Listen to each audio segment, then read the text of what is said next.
Hello students, good morning all. Welcome to my channel. I am Rakhi Nandal and for class 12. Today we are going to start our new chapter that is vector algebra. So before starting this, I would like to share one information with you that your next chapter 3D is completely dependent on this chapter. तो अगर आपको वो chapter अच्छे से समझना है तो ये उसका आपके पास बेस है. Second thing, many students are facing doubt क्या सिलेबस कट हुआ है क्या नहीं हुआ है. तो बच्चे यहाँ से आपका एनसीईआरटी का कोई पोर्शन कट नहीं हुआ है, सिर्फ एक टॉपिक कट हुआ है that is scalar triple product. वो हम बाद में बात करेंगे. That is from supplementary exercise. तो एक्सरसाइज जो एनसीईआरटी में है वो सब आपको करनी है यहाँ से. तो चलिए स्टार्ट करते हैं. What is vector? First thing, algebra is nothing but addition, subtraction, multiplication, division. We call this algebra. तो स्केलर अलजेब्रा अगर मैं बात करूं, वेक्टर का अपोजिट क्या होता है? स्केलर. इन क्लास 10 आपने सीखा होगा डिस्टेंस आपके पास एक स्केलर क्वांटिटी है जबकि डिस्प्लेसमेंट एक वेक्टर क्वांटिटी है. ये चीज सबने सीखी होगी. तो उसी को थोड़ा सा इलेबोरेट करते हैं. स्केलर समझ लो फिर वेक्टर समझते हैं. स्केलर क्या होता है? किसी भी चीज की मैग्नीट्यूड, यानी कि आपके पास उसकी वैल्यू क्या है उस पे अगर हम बात करें तो वो होती है स्केलर. जैसे डिस्टेंस ट्रेवल्ड है, आपने क्वेश्चन भी किया होगा. If one person is standing here, he went 10 kilometre in this direction, then he started moving in this direction 5 kilometre here. So बताओ कितना डिस्टेंस ट्रेवल हुआ. आप क्या करते थे? 10 किलोमीटर यहाँ चला, 5 यहाँ चला, 15 हो गया. या फिर कोई भी डायरेक्शन ले लो, कैसे भी दिया हुआ हो, ये 8 दे दिया, ये 7 दे दिया, तो बताओ टोटल कितना डिस्टेंस हुआ. दिस इज स्केलर क्वांटिटी, यानी कि जहां पे डायरेक्शन की कोई बात नहीं हो रही है. इट मीन्स आप कहीं भी चले जा रहे हो, किसी डायरेक्शन में चले जा रहे हो, वो आपका फर्क नहीं पड़ता. सिर्फ आपका मैग्नीट्यूड से मतलब है, यानी कि उसकी वैल्यू क्या थी. फिर बात आई कि चलो ठीक है, स्केलर क्वांटिटीज हमें समझ आता है, किया है आपने. अब बात आती है वेक्टर की. वेक्टर क्या चीज है भाई? वेक्टर कहता है कि ये मैग्नीट्यूड है, समझ आया, बट इसके साथ साथ डायरेक्शन भी जरूरी है. That we call vector. Any quantity that is having magnitude as well as direction. एक बड़ा बढ़िया एग्जांपल आपको मैं देती हूँ, डिस्टेंस वर्सेस डिस्प्लेसमेंट. ये यानी कि यहाँ पे डायरेक्शन मैटर करेगी. Final position minus initial position आप करोगे यहाँ पे. और आपने क्लास 10 में किया होगा स्पीड और एक्सीलरेशन. ये सब आपने क्लास 10 में सीखा हुआ है. तो स्पीड और एक्सीलरेशन में क्या था? स्पीड आपके पास वेक्टर क्वांटिटी थी, एक्सीलरेशन स्पीड स्केलर क्वांटिटी में आ जाती थी और एक्सीलरेशन क्या हो जाती थी आपकी? वेक्टर. क्योंकि स्पीड आपकी डिस्टेंस फार्मूला बेस्ड है और एक्सीलरेशन आपकी डिस्प्लेसमेंट फार्मूला बेस्ड है. तो ये सब आप क्लास 10 में सीख चुके थे. तो आज हम क्या बात कर रहे हैं? हम बात कर रहे हैं इन वेक्टर क्वांटिटीज के अलजेब्रा की, यानी कि दो वेक्टर क्वांटिटीज का एडिशन कैसे होगा, सब्ट्रैक्शन कैसे होगा, कैसे वो दोनों मल्टीप्लाई होंगे, उस सब बारे में आज हम बात करने वाले हैं. तो सबसे पहले बात करते हैं रिप्रेजेंटेशन की, कि आप उसको लिखेंगे कैसे, पता कैसे चलेगा कि कौन सी स्केलर है कौन सी वेक्टर है. तो देखो, एक तरीका तो ये है कि आपको ये समझ आ जाए कि भाई यहाँ पे आपका डायरेक्शन का रोल है कि नहीं है. देखो, साइंस स्टूडेंट्स बड़ा इजीली कर लेते हैं इस टॉपिक को, क्योंकि फिजिक्स में हम वेक्टर पढ़ते हैं. फॉर कॉमर्स स्टूडेंट थोड़ा सा ध्यान देने का रिक्वायरमेंट है यहाँ पे. तो वेक्टर क्वांटिटीज की रिप्रेजेंटेशन क्या होती है वो देखिए. Just because this is concern about direction, तो ये एक एरो लगा देंगे हम. जिस भी क्वांटिटी की हम बात कर रहे होंगे हम उसके ऊपर एरो लगा देंगे. या जैसे मैंने कह दिया PQ कोई पोजीशन है, उस पे एरो लग गया, इसका मतलब हो गया कि वो एक वेक्टर है. या फिर ऐसे लिख दिया मैंने A वेक्टर, यानी कि A जो भी क्वांटिटी है वो वेक्टर है. B vector, C vector. सिर्फ A B C लिखोगे तो ये सिंपल नंबर्स हैं.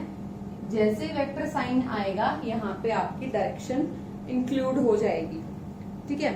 अब देखो, ये तो आई थिंक सिर्फ रिप्रेजेंटेशन हुआ. अब बात करते हैं भाई, ठीक है ऐसी चीजें होंगी जहां पे मैग्नीट्यूड होगा डायरेक्शन होगा, बट अलग अलग कैसे करेंगे, कौन से? तो there are some variety of vectors जिनके बारे में भी मैं बात करती हूँ। देखिए कौन सी वैरायटी को क्या नाम देंगे हम। So this is definition of these particular vectors. आपके पास 1 मार्क क्वेश्चन में यूज हो सकता है, एंड मोर ओवर ये आपका बेसिक नॉलेज है, आपको आना चाहिए। First thing is zero vector. Zero vector क्या है आपके पास? जीरो वेक्टर का मतलब बिल्कुल क्लियर है, जैसे इसके नाम से आपको पता चल रहा है कि जिसका मैग्नीट्यूड जीरो हो जाए, यानी कि अच्छा मैग्नीट्यूड को लिखते कैसे हैं? ए वेक्टर का मतलब यहाँ पे ए वेक्टर रिप्रेजेंट कर रहा है, जैसे ये बार लगा देते हो आप, मोड साइन लगा देते हो, इसका मतलब है हम सिर्फ इसकी मैग्नीट्यूड की बात हो रही है, डायरेक्शन की बात यहाँ पे नहीं कर रही हूं मैं।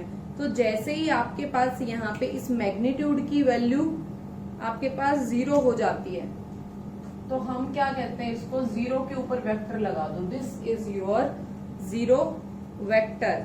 यानी कि कोई भी डायरेक्शन हो इसकी, इसके पास इसकी मैग्नीट्यूड होगी जीरो। जैसे कि एग्जांपल लेके क्लियर करती हूँ। आपके पास आपने यहां से चलना शुरू किया, वाई आई एम सेइंग चलना शुरू किया, कोई भी पोजीशन हो सकती है आपकी, यहां से यहां तक पहुंचे, यहाँ गए वापस यहाँ आ गए। सो ए पॉइंट से स्टार्ट करके सारा राउंड लेके वापस ए पॉइंट पे आ गए। सो ए से ए तक का पोजीशन क्या हुआ आपके पास? Zero vector. कि ए पे ही वापस आके खड़े हो गए, जितना चक्कर करके आया कोई फर्क नहीं पड़ा, क्योंकि वेक्टर होता है आपके पास final position minus initial position. तो देखो फाइनल भी ए है और इनिशियल भी ए है। तो अगर मैं कहूं आपसे बताओ कितना डिस्प्लेसमेंट हुआ, तो डिस्प्लेसमेंट हुआ आपका जीरो वेक्टर। तो ये है आपकी जीरो वेक्टर की बात। आप सोच रहे होंगे मैम ये फाइनल पोजीशन इनिशियल पोजीशन क्या है? आते हैं बच्चे, फाइनल इनिशियल क्या होता है? जैसे मैंने अच्छा यहाँ पे हम ये डिस्कशन करेंगे 3D में, ठीक है? 11th क्लास में पढ़ चुके हो 3D। ये ए बी दो पॉइंट्स मैंने ले लिए। अब बी का पोजीशन वेक्टर, ए बी की लेंथ अगर आपको निकालनी हो, ए बी वेक्टर है, इसका मतलब है ए होता है आपका इनिशियल पार्ट जो पहले लिखा है, बी है आपका फाइनल पार्ट। तो किसी भी वेक्टर को लिखने का तरीका होता है उस वेक्टर की final position minus initial position. तो position vector of B minus position vector of A, यानी कि इस बी की पोजीशन में से ए की पोजीशन को माइनस करोगे तो ये आएगा आपके पास position vector of A B vector कह दो या पोजीशन वेक्टर कह दो, ठीक है? अब ये समझ आया क्या है कि फाइनल की पोजीशन में से इनिशियल की माइनस कर दो। जहां से स्टार्ट होता है वो हमेशा इनिशियल और जहां पे खत्म है वो होती है आपकी फाइनल पोजीशन, ठीक है? तो इस तरीके से आप कोई भी वेक्टर लिख सकते हो। इसके बारे में हम बाद में बात करेंगे कि पोजीशंस एक्चुअली में कैसे आप डिनोट करने वाले हो, ठीक है? तो जीरो वेक्टर का आपको समझ आ गया है कि जहां पे मैग्नीट्यूड जीरो हो, डायरेक्शन कोई भी हो, बस मैग्नीट्यूड जीरो होना चाहिए। फिर बात आती है यूनिट वेक्टर की। यूनिट वेक्टर कहता है कि इस जो भी वेक्टर आप ले रहे हो उसकी मैग्नीट्यूड 1 होनी चाहिए। यूनिट का मतलब होता है 1। तो जब भी कोई वेक्टर ऐसा होगा जिसकी मैग्नीट्यूड 1 आ जाएगी, हम कह देंगे वो यूनिट वेक्टर है। को इनिशियल का मतलब है आपके पास, को का मतलब होता है सेम, इनिशियल का मतलब होता है स्टार्टिंग। तो किन्हीं भी दो वेक्टर्स की अगर स्टार्टिंग पॉइंट सेम है तो ये होंगे आपके पास को इनिशियल वेक्टर, यानी कि ये अगर ए पॉइंट है, ये सी है, ये बी है, तो देखो A B and A C vector लगाओ भाई ऊपर, आर को इनिशियल वेक्टर्स की दोनों का स्टार्टिंग पॉइंट सेम है, तो ये होते हैं को इनिशियल वेक्टर। अच्छा आप कहोगे मैम कहीं तो आप ए भी लिख देते हो, कहीं सिंपल ए लिख देते हो। कुछ नहीं है बच्चे, ये ए सी पॉइंट रिप्रेजेंट कर रहे थे और ये ए मैंने कह दिया इसकी लेंथ थी, तो इसको मैं क्या कहूंगी? ए वेक्टर का मतलब होगा यहाँ पे ये वेक्टर और ये होगी इसकी मैग्नीट्यूड। समझ आया? तो पॉइंट्स में रिप्रेजेंट करो तो ऐसे, और ऐसे आप मेजरमेंट में रिप्रेजेंट करो तो ऐसे, दोनों ही आपके पास सही है। तो को इनिशियल समझ आ गया आपको, जब आपका इनिशियल पॉइंट सेम हो। नेक्स्ट चलते हैं कोलिनियर। कोलिनियर क्या कहता है? ये बड़ी बढ़िया डेफिनेशन है, ध्यान से देखना। कोलिनियर कहता है आपको कोई भी दो वेक्टर, ये मैंने ए ले लिया कोई वेक्टर, ये बी ले लिया, ये मैंने सी वेक्टर ले लिया, तीन वेक्टर हैं आपके पास, तो ये तीनों ही आपके कोलिनियर वेक्टर हैं। यहाँ पे मैग्नीट्यूड से कोई फर्क नहीं पड़ रहा है, आपका होना चाहिए या तो वो पैरेलल हो या एक ही लाइन में हो, तो वेक्टर्स को हम कह देते हैं कोलिनियर। यहाँ पे इनकी डायरेक्शन सेम होनी चाहिए। यहाँ पे इसका साइज क्या है कोई फर्क नहीं पड़ रहा, देखो ए छोटा वेक्टर है, सी कितना बड़ा वेक्टर है, but A B C these are collinear, यानी कि तीनों एक ही डायरेक्शन में जा रहे हैं, या तो वो पैरेलल हो आपस में या वो एक ही लाइन में आ जाए, तो उसको हम कहते हैं आपके पास कोलिनियर वेक्टर। बड़ी बढ़िया चीज है ये। कोलिनियर का मतलब सिर्फ लाइन नहीं है, पैरेलल भी पॉसिबल हो सकता है आपके पास, ठीक है। तो अच्छा, लिखने का तरीका क्या हो सकता है, बी वेक्टर को लिख दिया के ए वेक्टर, यानी कि डायरेक्शन सेम हो गई। ये के कोई भी आपका यहाँ पे कांस्टेंट है, स्केलर कांस्टेंट है, हाफ हो सकता है, डबल हो सकता है, ट्रिपल हो सकता है, यानी कि बी के का कितने, बी ए का के टाइम्स है। तो इसको अगर कोलिनियर हो या पैरेलल हो तो आपको ये रिप्रेजेंटेशन कर सकते हो कि B vector is equal to K A vector, ठीक है। नेक्स्ट बात करते हैं इक्वल वेक्टर्स की। अगर ये कह दिया, इसका मतलब बिल्कुल साफ है बच्चे, दोनों की मैग्नीट्यूड भी इक्वल है एंड डायरेक्शन भी सेम है। इक्वल तभी होंगे जब magnitude as well as direction both are same, ठीक है। इसको कहते हैं इक्वल वेक्टर्स। फिर negative of vector. Negative of vector क्या होता है कि मैग्नीट्यूड तो सेम होगी, डायरेक्शन अपोजिट हो जाएगी। अपोजिट का मतलब है, बताती हूँ अभी अपोजिट क्या है। देखो, अगर ये तो था इक्वल, इसको मैंने कह दिया A vector is equal to minus B vector, तो मैग्नीट्यूड तो सेम रहेगी क्योंकि magnitude is irrespective of your sign. Opposite direction का मतलब है कि अगर एक वेक्टर आपके पास जिस डायरेक्शन में आ रहा है तो दूसरा उसके 180 अपोजिट जाएगा। जैसे ए वेक्टर इधर जा रहा है ना, तो बी वेक्टर इधर आना चाहिए, ठीक है। तो मैग्नीट्यूड तो इक्वल रहेगी, डायरेक्शन अपोजिट हो जाएगी 180 डिग्री से, पाई से, उसके टोटली अपोजिट, या इस तरीके से ये लिख दिया बी, ठीक है। तो अब क्या होगा, ए और बी आपके अगर लेंथ इक्वल है उनकी और डायरेक्शन अपोजिट है तो वो होता है नेगेटिव ऑफ अ वेक्टर। अच्छा, ये तो दो की बात होगी। एक के बारे में, एक ही वेक्टर है उसका नेगेटिव कैसे लिखोगे वो देखो, ये ए वेक्टर है और इसका मैं पूछूं आपसे कि आप इसका नेगेटिव लिख के दिखा दो मुझे, तो आपके दिमाग में क्या आएगा कि मैम आपने तो ऐसे कहा था कि माइनस बी हो, तो एक काम करो, ऐसे सिचुएशन में लिख दो position A B vector negative of B A vector. समझ आया कैसे लिखा, कि जो आपका ए बी वेक्टर है वो बी ए का नेगेटिव है। आ गया समझ में? जैसे ये है पोजीशन ए बी है, ठीक है, और बी ए अगर लिखोगे तो क्या होगा, मैंने आपको बताया जो पहले लिखा जाता है वही आपका इनिशियल पॉइंट होता है। तो वेक्टर की डायरेक्शन ये हो गई, बी ए को नेगेटिव करो, बी ए का नेगेटिव करोगे तो यानी कि मैग्नीट्यूड सेम, डायरेक्शन अपोजिट, तो आ गया ना A B negative B A equal, ठीक है। I hope you understood the concept कि नेगेटिव को आप कैसे लिखते हो। फिर एक टर्म और है लोकलाइज्ड, ये आपके एनसीईआरटी में नहीं है, बता देती हूँ। लोकलाइज्ड क्या होता है, जब एक इनिशियल पॉइंट तो फिक्स्ड है, फाइनल पोजीशन का कोई अता पता नहीं है, यानी कि यहाँ पे फिक्स है, ये फिक्स नहीं है। एक पॉइंट को आपने फिक्स कर दिया है और दूसरा पॉइंट के बारे में आपने कोई बात नहीं की है, तो यानी कि आप इनिशियल पॉइंट फिक्स कर दो, फाइनल के बारे में कुछ नहीं पता हमें, ठीक है। तो this is your definition of these vectors. Now move towards some particular algebra की हमने बात की है, तो उससे पहले सिर्फ एक बार आपको एक चीज सिखा देती हूँ कि ये जो बार बार मैं लिख देती हूँ मैग्नीट्यूड, ये क्या चीज है भाई, इसको निकालते कैसे हैं, बस उसी के बारे में बात करती हूँ। फर्स्ट एक्सरसाइज आपकी उसी पे बेस्ड है। सो देखिए कैसे लिखेंगे आप। आपके पास देखो 3D की बात हो रही है, तो यहाँ पे आपके पास 3 एक्सिस होंगे, इमेजिनरी होगा डेफिनेटली, 3D को 2D में रिप्रेजेंट नहीं कर पा रहे हो, तो मैं यहाँ क्या कहती हूँ, ओरिजिन से ये पॉइंट है, this point is in space, कि ये आपका 3D है तो यहाँ पे इन स्पेस कोई पॉइंट है, और मैंने कह दिया इसका पोजीशन वेक्टर है r। अब देखो सीधी सी बात है कि भाई अगर आपने 3D में कोई पॉइंट लिया है, पॉइंट को कह दिया a, तो उसके कोऑर्डिनेट्स भी होंगे x1 y1 z1, और ओरिजिन के कोऑर्डिनेट्स हो गए 0 0 0। तो देखिए r वेक्टर जो है आपके पास वो क्या होगा, सुनो ध्यान से,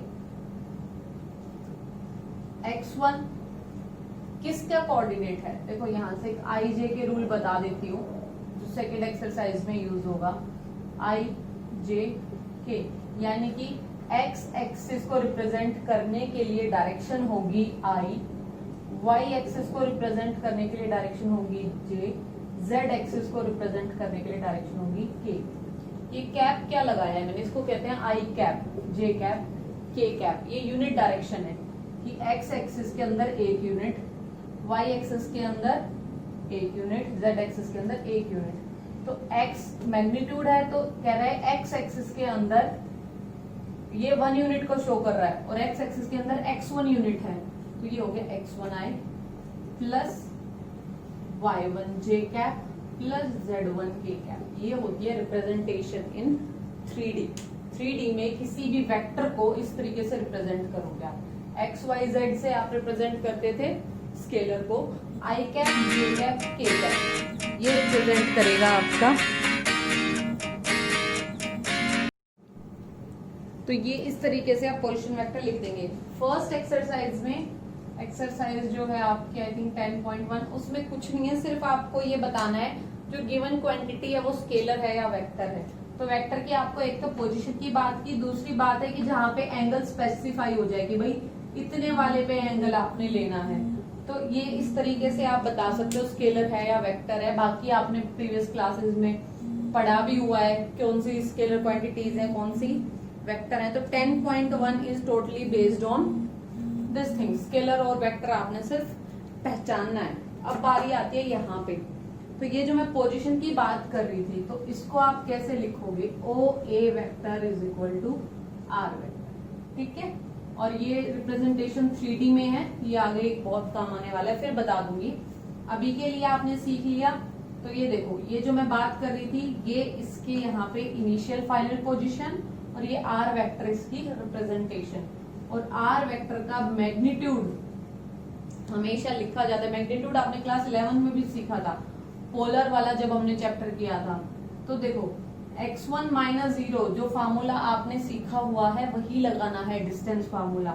तो डिस्टेंस फार्मूला क्या कहता था, x2 minus x1 square plus y2 minus y1 square, 2D में सीखा था, फिर हमने क्लास 11 में 3D में भी सीखा था।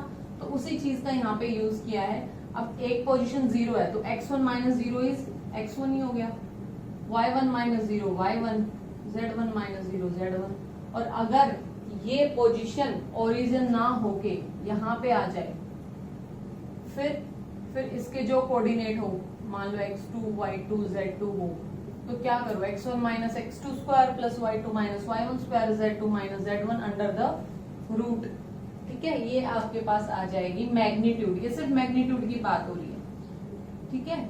और ये जो है इसमें आपके पास डायरेक्शन भी है।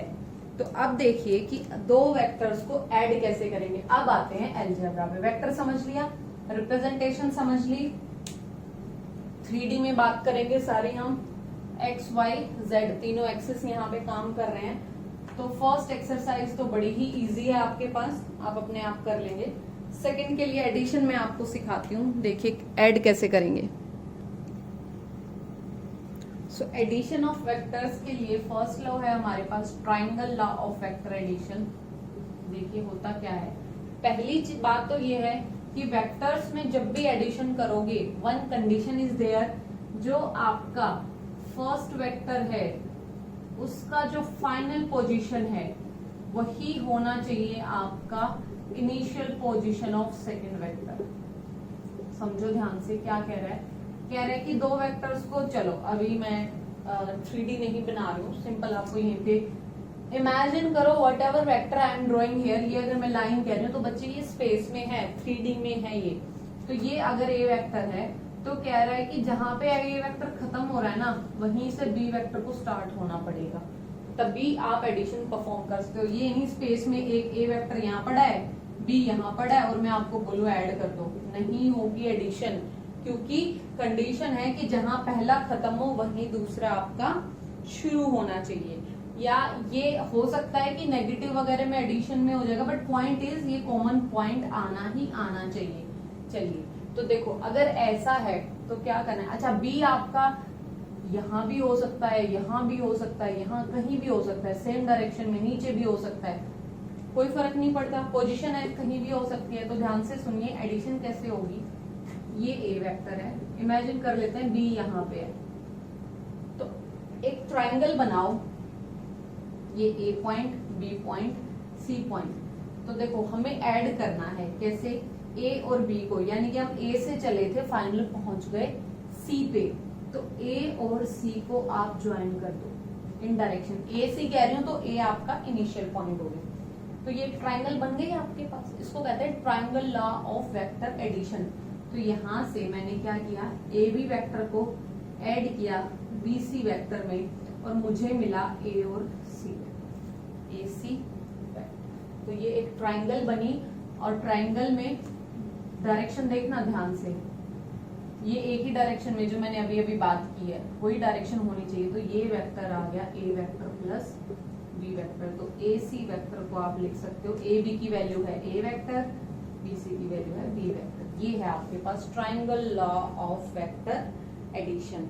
अच्छा अब आपका अगर ये यहाँ की बजाय ऐसे दे दे कोई दिक्कत नहीं है, आप यहाँ से ज्वाइन कर देना, ए वेक्टर प्लस बी वेक्टर, ठीक है, जो भी आपके पास यहाँ पे बन जाए आप कर दीजिएगा। सो ये है आपके पास ए प्लस बी निकालना। अच्छा अगर यहीं पे देखिए इसी क्वेश्चन में मैं क्या करती हूँ, अगर मुझे माइनस बी निकालना हो तो ए प्लस बी ऊपर है, तो हमने नेगेटिव ऑफ अ वेक्टर क्या पढ़ा था कि सिर्फ उसकी डायरेक्शन पलट दीजिए आप, ठीक है। ये अगर आपके पास ये b था तो ये क्या हो गया माइनस b। आपने करना ये है कि आपने उसकी सिर्फ डायरेक्शन रेसिप्रोकेट करनी है, 180 डिग्री पलट देंगे, तो अब ये जो आपके पास आएगा ये होगा A vector minus B vector, ठीक है। एक्चुअली में ये है ना, एडिशन कर रहे हो नेगेटिव वेक्टर की, तो ये होगा A vector minus B vector. So addition of negative of a vector will give you A vector minus B vector. तो अलजेब्रा में देखो एडिशन सीख लिया और सब्ट्रैक्शन सीख लिया, सब्ट्रैक्शन में एक्चुअली में एडिशन ही हो रहा है। फिर उसके बाद बात करते हैं हम, एक तो ट्राइंगल लॉ हो गया, एक लॉ और है आपके पास दैट इज पैरेललोग्राम लॉ। वो क्या कहता है, पैरेललोग्राम लॉ कहता है आपको अगर आप, ये आपके पास ए वेक्टर है, ये बी वेक्टर है, ठीक है। अच्छा पैरेललोग्राम की जरूरत क्यों पड़ी वो अभी मैं बताती हूँ आपको। जब भी हम अलजेब्रा पढ़ते हैं तो 3 बेसिक प्रॉपर्टीज आप पढ़ते हो, आप देखते हो कि कॉम्पिटिटिव है या नहीं है, यानी कि a प्लस बी और b प्लस ए आपका इक्वल है या नहीं है। फिर आप देखते हो कि चलो भाई ये तो इक्वल हो गया, एसोसिएटिव है कि नहीं है, ये सब आप अलजेब्रा में ही पढ़ते हो। फिर डिस्ट्रीब्यूटिव है या नहीं है, ये 3 बेसिक प्रॉपर्टी हम हर अलजेब्रा में स्टडी करते हैं। तो उसी के लिए पहली प्रॉपर्टी कॉम्पिटिटिव है, तो हम चेक करेंगे क्या ये और ये इक्वल होंगे, उसके लिए इस लॉ का रिक्वायरमेंट हुआ। तो हुआ ये कि देखो ट्राइंगल लॉ क्या कहता है, कहते हैं इन दोनों को ऐड कर दो, है ना, यही सीखा। अब पैरेललोग्राम लॉ क्या कहता है, कहता है इसके पैरेलल बी वेक्टर जो है आपका, I will use another colour pen ताकि आपको पता चले कि नई क्या चीज हो रही है। ये आपने बी वेक्टर ले लिया, दोनों इक्वल हैं। हमने कहा था कि आपकी मैग्नेट डायरेक्शन का एरो देखो सेम है, पैरेलल है तो डायरेक्शन भी सेम है और मैग्नीट्यूड भी मैंने सेम रखा है, ठीक है। बी वेक्टर आ गया। अब यहां से ए वेक्टर इसके पैरेलल होगा, ठीक है, ए वेक्टर आपने ले लिया है। अब ये ए वेक्टर है इतना, ये बी वेक्टर है, तो देखो इस डायरेक्शन से चल रहे हो आप तो ए प्लस बी लिख रहे हो, ऊपर वाला भी तो एक ट्राइंगल है, उसमें b प्लस ए कैसे लिखा जाएगा, देखो ट्राइंगल लॉ को इस वाले ट्राइंगल में फॉलो करूं तो ये b प्लस ए बन गया। तो यहां से parallelogram law is same as triangle law कि दो ट्राइंगल बन रही है बस इसमें, और a plus B is equal to B plus A. So permutative property prove हो जाती है कि वेक्टर्स को आप एडिशन में पोजीशन से फर्क नहीं पड़ रहा है। तो this is why parallelogram law was required. Actually में this is equivalent to triangle law. ठीक है, तो एडिशन के ऊपर वाले क्वेश्चन आप करेंगे। I think there is so much stuff in this chapter, basic है, नई चीजें हैं, तो थोड़ा ध्यान से करना। तो इस पे बेस्ड जो क्वेश्चन आपसे होते हैं आप कीजिए। If there is any problem do let me know. Thank you students, have a good day.